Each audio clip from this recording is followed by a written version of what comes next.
Hi, it's Beck again from Beck Star Coaching. I'm a women's empowerment and transformational coach, and I love to help women to learn to love themselves unconditionally.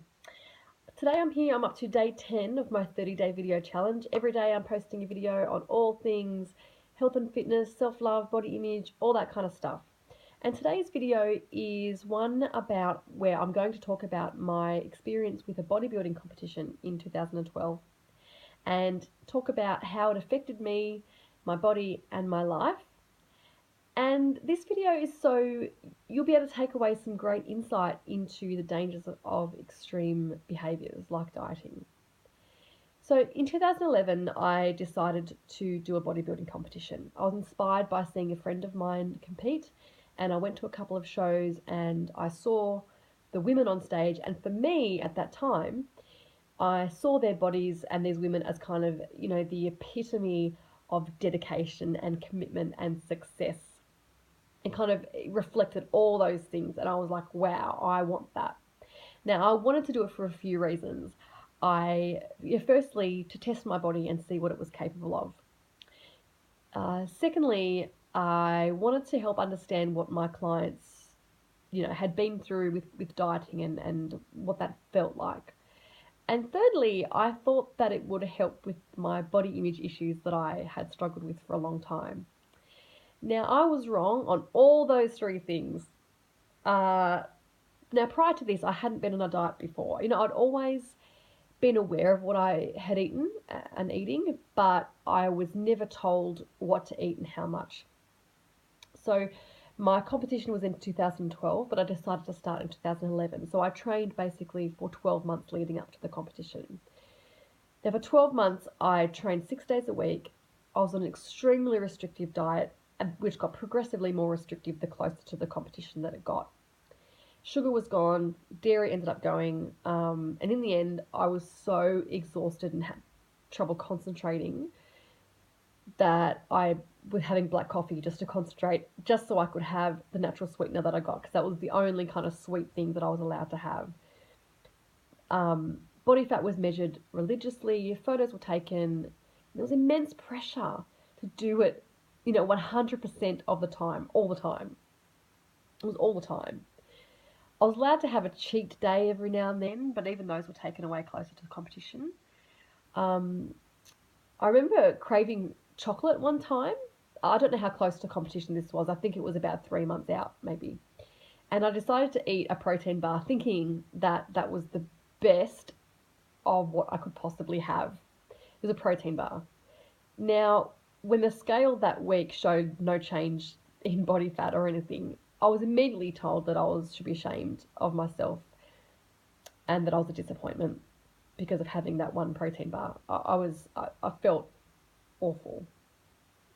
My experience with disordered eating, because that's what it is, basically I was starving for a whole year. I felt starving all year round. Every 5 minutes I was hungry for hours. You couldn't eat less than 3 hours. It had to be 3 hours apart. I enjoyed eating because it meant that I got to eat, but I was so miserable because I was starving and the food was so bland and disgusting that I was always miserable with what I had. It was always plain chicken and plain rice and plain broccoli and fish, and oh, it was awful. I obsessed about food and felt like I missed out so often. I spent hours cooking and prepping and eating my food out of plastic containers when everyone else was eating normal food and enjoying normal food. It made my relationship with food worse. Now, I enjoyed seeing my body change. So I liked being more muscly, I liked being stronger and bigger and leaner, and I'd get compliments from people, I'd get attention, and I liked the attention that I was getting. And that's an issue all of its own, obviously. Now, I went down to 49 kilos for competition day, which is very small for me. My periods disappeared for a while, and I wasn't happy with myself after all. It didn't make me feel any better, as I actually, even though I won my competition, my body changed back. And all of this suffering that I endured for a whole year to look a certain way for not even a full day, I became to binge and become quite obsessed about my body not looking the same anymore. Now I know what my body did was normal. It's not supposed to look that way. It did what it had to do. And the bodybuilders seem to think that suffering is part and parcel of it, and the more you suffer and the harder you work, the better person you are. Well, you know what? You don't get a medal for suffering. We need to take, the focus off suffering as being some sort of a fantastic thing, because it's just not.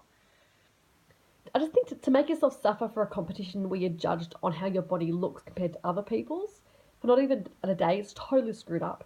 To starve myself, to ignore my body's hunger cues, my emotional state, my energy levels, it just essentially has led me, one of the main things that's led me over the years to do what I do now.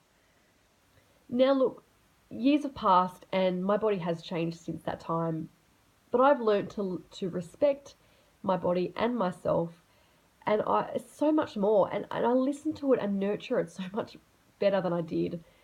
Um, but people assume that leanness equals health. And look, it just doesn't. It just doesn't. That's a myth. And body love is a journey, and it's always going to be a journey. But I am such in a happier place with my body and myself now, now that I'm carrying extra weight and extra body fat, because I can eat normal foods and enjoy them and not feel guilty about everything that goes in my mouth. Then when I was lean and muscly, but absolutely miserable, it's not worth it. It's completely shit. And that's my experience, and I'm in such a better place now, and I wanted to share that experience with you. And look, if this video resonated with you, if you have your own story to tell of trying to love yourself through dieting and it not working for you, I invite you to reach out and talk to me. Send me a message, because I'd really love to talk to you. It's what I do. Send me a message to book a breakthrough call. It's a free call, and we could break through some of your own body image struggles that you're having right now. And maybe we'll work together, and maybe we won't. But you know what? That's cool. Either way, you walk away with some awesome ideas of how to start loving yourself right now, unconditionally. Send me a message to book a call with me. Okay, otherwise, have a great night. Thank you so much for watching. I know this video is a bit longer, but thanks for watching, and I'll catch you around tomorrow. Bye.